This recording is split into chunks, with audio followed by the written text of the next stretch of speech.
Welcome back to the GTN Show. On today's show, new hardware from Coros and from Zwift. Yep, more Olympic qualification news. And Jonas Deichmann announces a new challenge that you can do, sort of.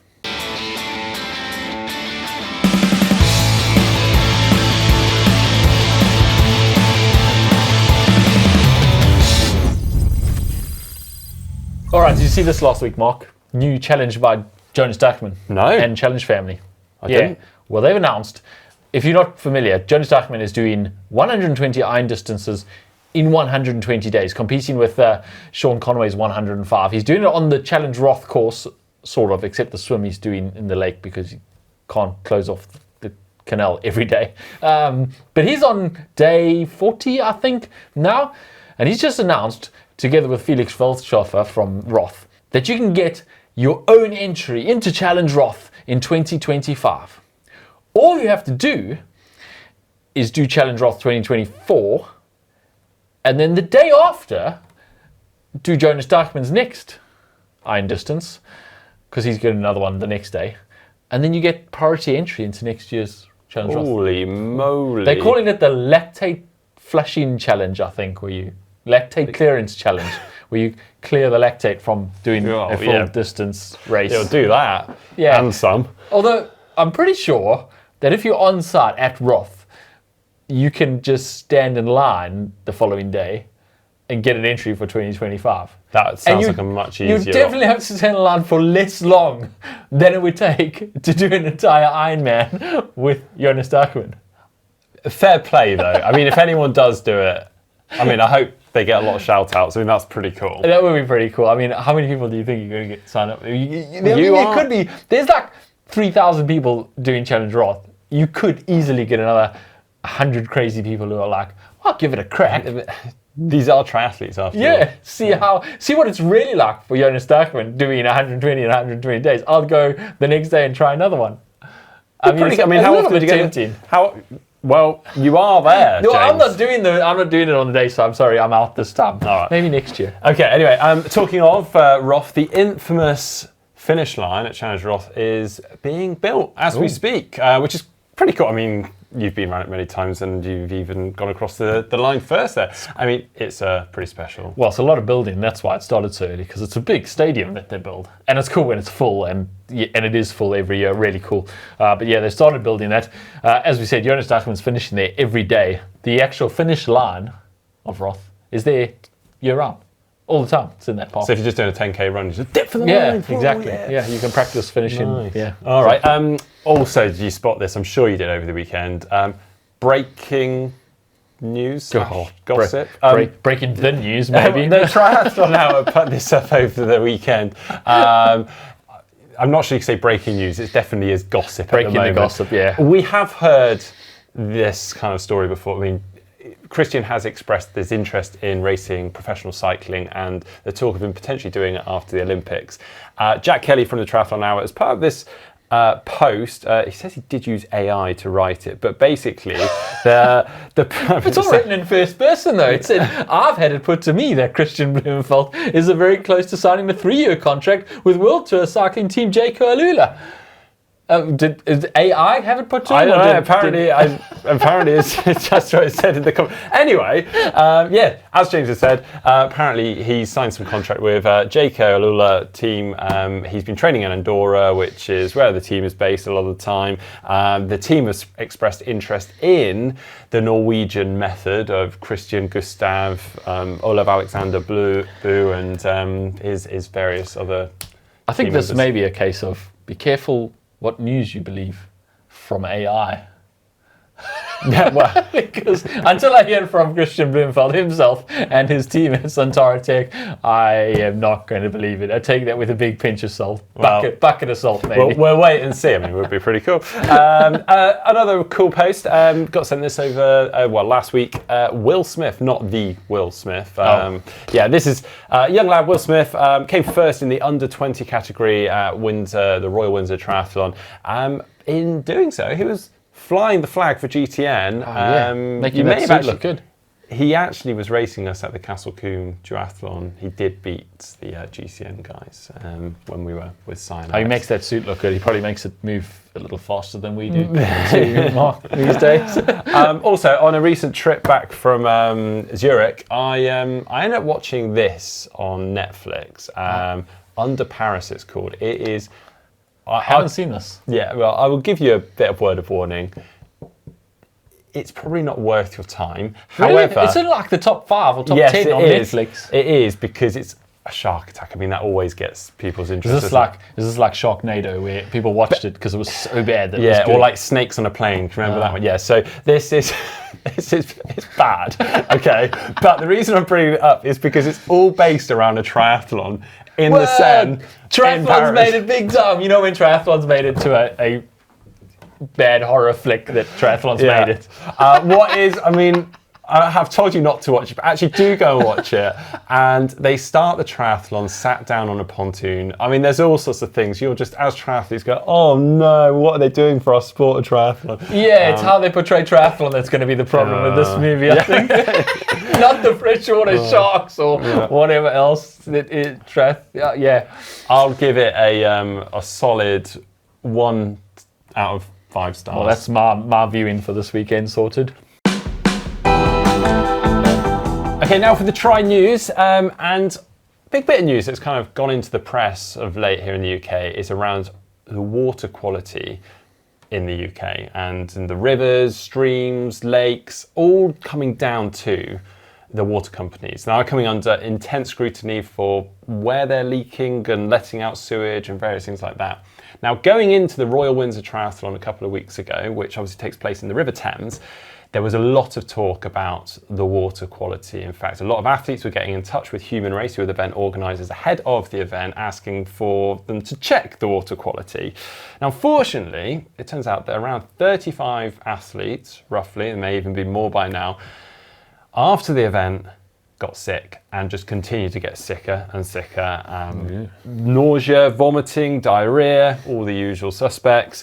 Now, Thames Water said people would be misinformed to automatically conclude the issues were caused by its activities and said the nearest sewage treatment works in Slough had not discharged since early April. Human Race said as part of our procedures, they actually conduct water quality tests in the weeks leading up to the event. Additionally, they send a further test to the lab on the morning of the event. And due to the additional kind of stories and contact they were getting with athletes in the lead up to it, they actually asked for additional tests in advance of the event, making it 3 in total.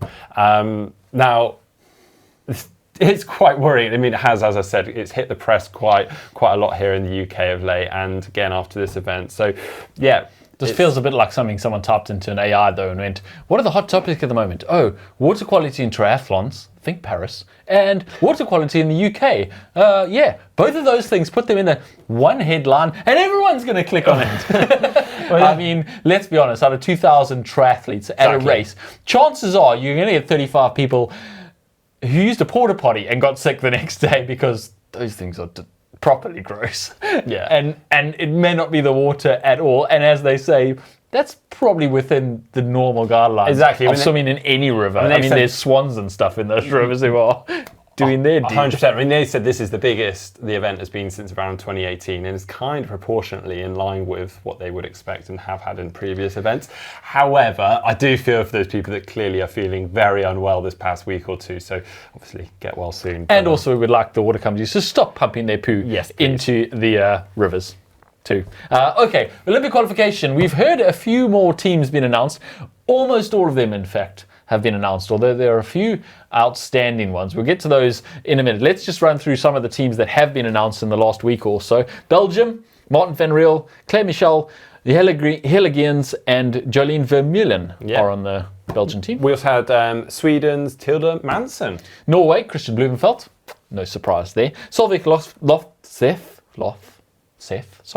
Lottie Miller and Vetle Thorn. Yep, and then the Netherlands, Richard Murray, Rachel Klammer, Maya Kingma, and Mitch Coltman. And Brazil, Miguel Hidalgo, Vittoria Lopez, Denver Arnold, and Manuel Messias. Yeah, and then also Italy, which we'll get onto and be discussing a little bit more. The qualified and selected athletes are Alessio Cresciani, Gianluca Pozzati, Alice Beto, Bianca Seregni, and Verena Stanhauser. Yeah, now this Italian selection has caused a bit of controversy for a few reasons. They've left out some athletes that are much higher ranked than the athletes that they've chosen. Some of them have reasons like maternity leave, etc., and coming back.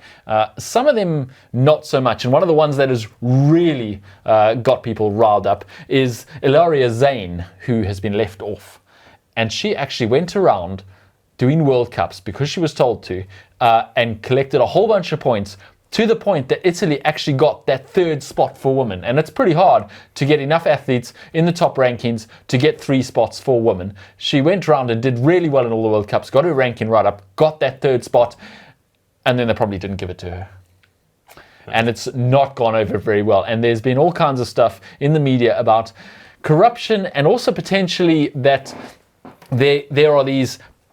They're in a private team, and essentially most of the triathletes and triathlon falls under these police corps, which they call them, which they have all different kinds of police corps. The like police for jails, and the police for like international police, and the all different financial crimes police, and they all have like triathletes racing for them essentially.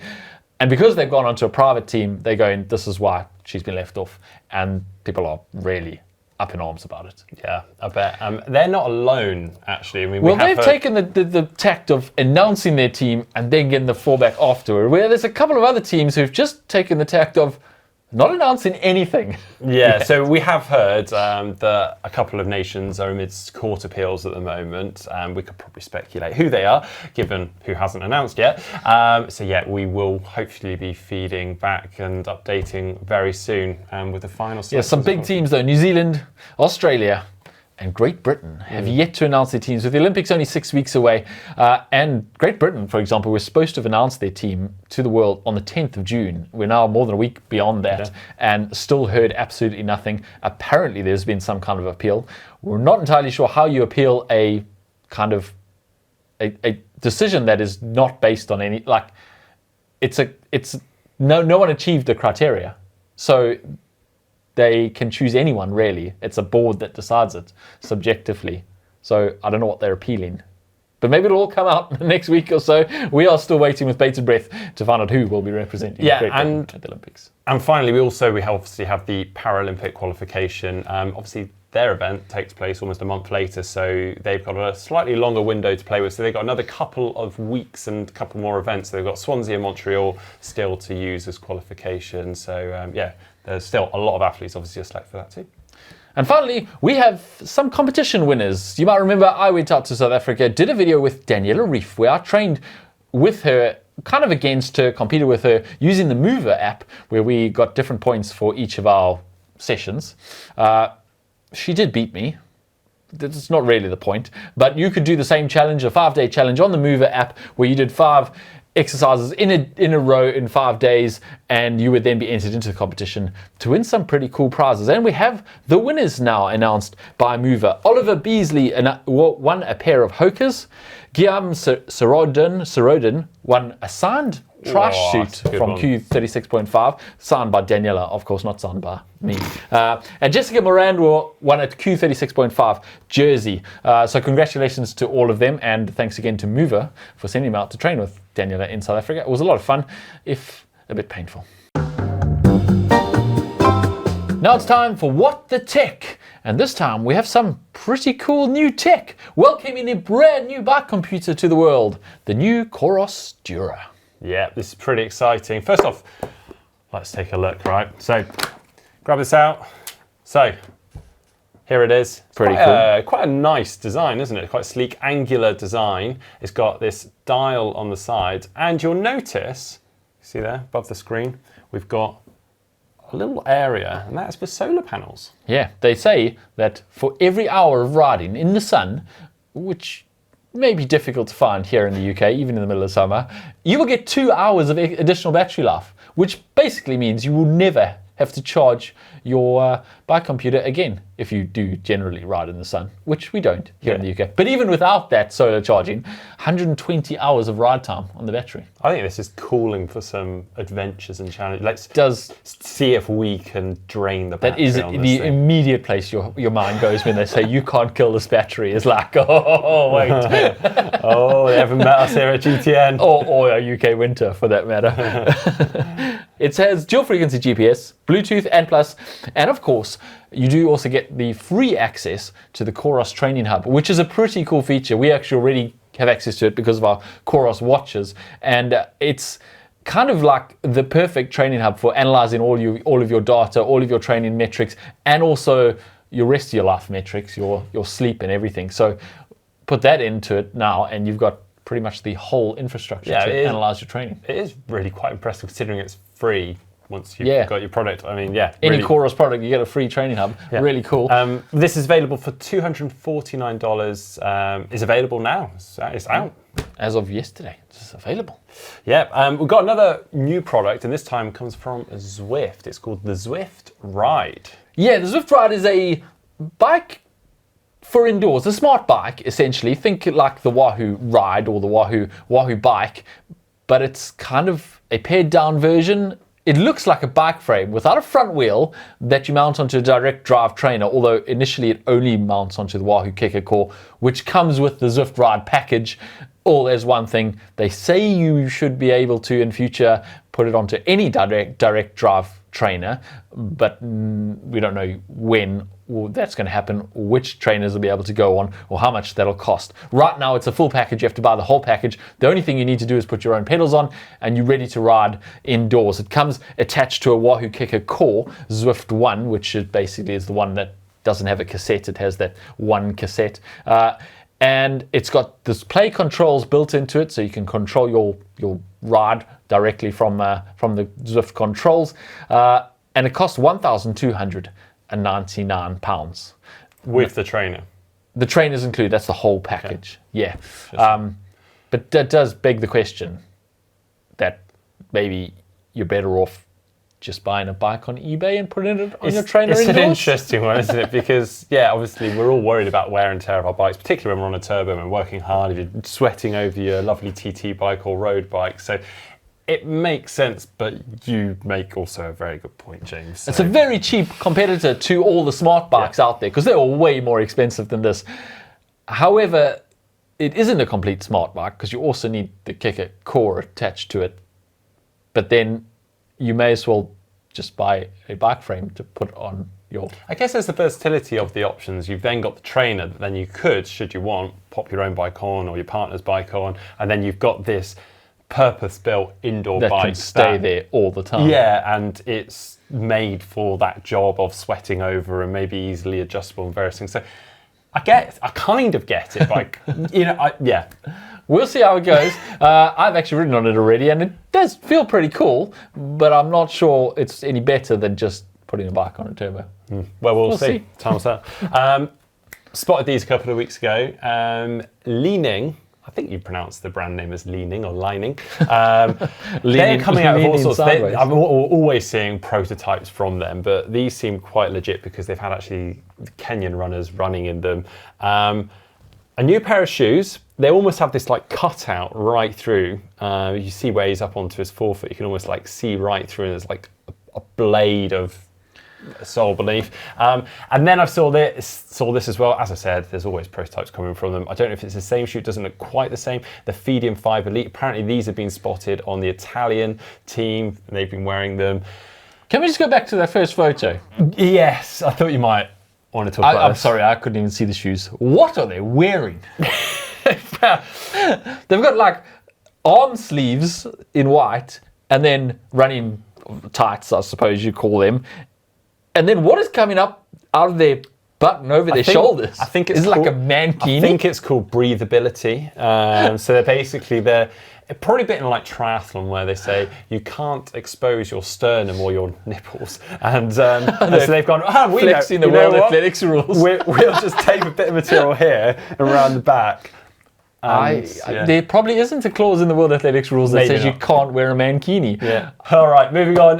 De Boer, who we know for their wetsuits, is branching out into swimwear. Yeah, they've kind of changed their identity, almost launched a whole new branch of the company called De Boer Swim, and they've designed a new swim apparel technology, which is apparently way faster than all the competitors. They've actually been testing it out at the T3 Top Training Center in Tenerife, which we've actually been to a few times. It's a pretty cool venue, and it's got that flume that Mark's swum in a few times, and we filmed in there. They've been using that to test the hydrodynamics of the suit, and they say it is the best out there. It's already been World Aquatics, which used to be FINA, approved for international competition, and they are saying it's going to be a game-changing product. Basically, it's called the Tridim race suit and incorporates their pioneering 3D textured fabric called Tridium, and they've basically, it's got like a texture that minimizes drag by improving the laminar flow over your body. You can read into the thing about it, but they've also launched at the same time a whole training range to go with it, so they really are putting a big push from just a wetsuit brand into a legit high performance swimming brand, which is quite interesting to see. Now it's time to look at your race news and a roundup of all the action that happened over the past weekend, starting with Ironman Asia Pacific Champs down in Cairns, Australia. That was won by Hannah Berry with Lottie Wilms in second and Kylie Simpson in third. And on the men's side, Matt Burton won it. Apparently it was his 9th start at this race, and he finally ticked off the win, so well done to him. Braden Curry in second with Mark Phillips in third, and that's actually made some big changes to the Pro Series rankings, because obviously that was a big Pro Series event, but we are still pretty early in that. If we look at the Pro Series now, Kylie Simpson jumps all the way up to first. Oh, wow. Yeah. Finlay Langridge is down into second, and Jackie Herring in third. And on the men's side, Matt Hansen's still in first, Patrick Lunger in second, but Nick Thompson jumps all the way up to third. Wow. We are still very early in this, though. People haven't counted enough races to actually get a good judgment of where they are. Yeah. Well, the other big event we had this weekend was Ironman France, which is a women's pro-only event. And I say kind of big race because quite last minute we heard that Lucy Charles-Barkley was doing it. I think it was only a big race because Lucy Charles-Barkley was doing it. And she did successfully go on to take the win. In doing so, almost broke the course record by 8 minutes, and actually had, was it 6-minute lead off the swim, 6 minutes on the bike, and then another 6 minutes on the run? Pretty much, yeah, exactly, yeah. To knock almost 8 minutes off the previous course record. It is interesting because I spoke about this last week. She actually promised all of us that she was not doing this. She was not doing the Ironman World Champs in Nice in September, and therefore she wouldn't have to do a qualifying race, and she was just going to focus solely on the T100, and she's made a big pivot, and now she's qualified for Nice, which actually happened 6 days before the T100 Ibiza. So we're not really sure what the rest of her season looks like, but apparently she's going to be in Nice, and apparently the course kind of suits her, because that's a big record on that course. Yeah, that is. I mean, I think a lot of us had maybe assumed that maybe that isn't the course for her, but yeah, she's proved us, hasn't she? She placed obviously ahead of second place Barbara Esperet and third Merle Bruni. Yeah, and then we also had another previous Ironman world champion racing in Nice this past weekend, but this one's a bit curious, and we couldn't really figure it out because it's Anne Haug who did the 70.3 Nice, except there's no pro race at the 70.3 Nice, only at the full distance. She did a little interview with Ironman straight afterwards, saying how tough the course was and how she started a little bit too far back in her wave, and she should probably have started further up in her wave, which makes you think she was just filtering in with the rest of the age groupers. She ran a 1:13 half marathon off the bike, which is pretty solid, but there was no pro event there. And this is also Anne Haug, who absolutely smashed Lanzarote not too long ago, Ironman, then skipped the T100 San Francisco last weekend because she was saying she was still struggling with health issues. And now she's gone and absolutely smashed the Ironman 70.3 Nice, where there was actually not a pro race. You want to explain this to us? The only thing we can speculate is obviously she's gearing up for the Ironman World Championships in Nice, and she's thinking, hey, I need to do a bit of a course recce, get myself acquainted with the lay of the land, the course. without doing a full Ironman. I'm not ready for full Ironman. It doesn't fit into Yeah. my schedule. So she's gone, I'll do the 70.3 because it actually takes in a lot of, or parts of that course, and I get a feel for it. Race conditions. However, Yeah. posting a 1:13 half marathon, I don't know why that she might push that hard. Also, for those that might be worried that, my goodness, a pro athlete has stepped into age group racing and they've taken the win. She wasn't on the podium, so she obviously had the fastest time, but because she's a pro athlete, she wasn't on the podium. Can't be in the official results as both an age group and a pro in the same year, so she clearly wasn't actually in the results, but yeah, she did do the event, which is a curious choice when there's so many, let's say, really well paid 70.3 and T100 distances all in around. for the world champs, clearly. Yeah, clearly, all in for the world champs. And we had one more event, Ironman Austria. This one was a male pro-only event. That was one with Dennis Chevreau ahead of Arthur Hulso. And in third, we have Jon Breivold, who is, well, he's Mr. Norseman, which is quite cool. His first Ironman Pro podium. Wow, very well done. Coming up this weekend, we have Ironman 70.3 Mont Tremblant, the next one in the Ironman Pro Series. So we'll see those Pro Series rankings changing again. Okay, now for our new section, Try Spy. Last week, James picked this photo, and the answers we had are Tell who it was? interesting. Yeah, we did say it was an iconic photo. So someone said, Stu Try actually said, is it the big dog James C himself? I'm not sure I feature in any iconic photos, Mark. I think you do. Someone else, Car Guy 4L, said, Try Spy, is that Chris McCormack? And someone else said, yes, racing in Kona. Mm-hmm. Abraham Scott, Gustav Eden. Disco Stew said Patrick Langer. Old Slow Ironman, Try Spy Gomez. And Juan Santos 9824 said Try Spy Frodeno Beijing 08. And they were right. So actually, who was it? Jamie Furman was correct with it being Frodeno, but Kona, wrong. Yeah. That's a pretty iconic photo, though. It is, Young. yeah. And the sunnies. Once you see the German suit and everything, it looks a little bit more iconic, I guess. A little bit more difficult when you just got the noses of his sunglasses. Okay, we're mixing up a little bit this time. We've got this photo. And we've silhouetted the pro. Can you spy who that is? Oh, the background, does it give it away? Comments down below, let us know who it is. Oh, Mark's giving some clues there about the location. Well, yeah, see if you can tell who that is simply by their maybe running form. Say what? Oh, that's much better when there's someone else doing it with you. Last week I did it on my own and it was awful. There's no echo or anything. Anyway, this is the comment we have from Henry UF3CQ, and this was on a video I made about what is tempo running and why you should do tempo running. And he said, my long runs always turn into tempo race pace runs when my brother comes along.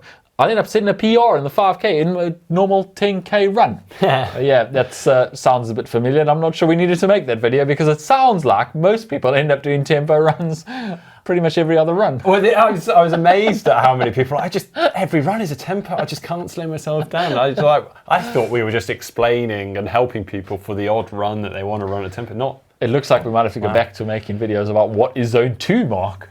Because that's clearly what people struggle with. Anyway, this week we have got quite a fun video coming up. We are taking on a cheap triathlon. We have tasked one another with buying kit for each other, and the cheapest stuff we can find on the internet. It's been a lot of fun, so stay tuned for that. Yeah, cheapest stuff wins or loses. Well, you guys are definitely going to win in this little equation. See you next week. Goodbye.